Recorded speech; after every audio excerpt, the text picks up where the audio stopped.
Good morning. তো দেখো, তোমাদের সাথে একটা চুড়ি শেয়ার করছি। তো এই চুড়িটা পাটনিটপ থেকে আমার বরমশাই গিফট করেছে। তো এই চুড়িতে দেখো আমার বরের নাম লেখা আছে আর আমার নাম লেখা আছে। তো চুড়িটা আমার ভীষণ পছন্দ হয়েছে। চুড়িটার দাম চেয়েছিল ওরা 150 টাকা, তো আমরা 100 টাকা দিয়ে কিনেছি। আর সত্যি বরমশাই দেওয়া এই গিফটটা আমার ভীষণ পছন্দ হয়েছে।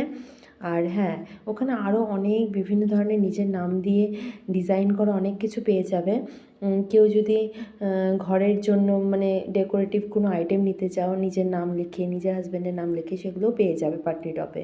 ঠিক আছে? তো এই চুড়িটা কিন্তু মাপ দেওয়ার পরে এই পালিশগুলো হয়েছে, নামগুলো দেওয়া হয়েছে, তারপরে পালিশ করেছে। হ্যাঁ, পরেও ভীষণ মজা, একদম লাইট ওয়েটের এই চুড়ি। যারা যারা পাটনিটপ যাওয়ার প্ল্যান করছো তাদেরকে অবশ্যই বলবো এই চুড়িটা, এরকম চুড়ি অবশ্যই বানিয়ে নেবে নিজের নাম আর হাজব্যান্ডের নাম দিয়ে, তাহলে ভীষণ ভালো লাগবে। তো চলো বন্ধুরা, টাটা, বাই বাই।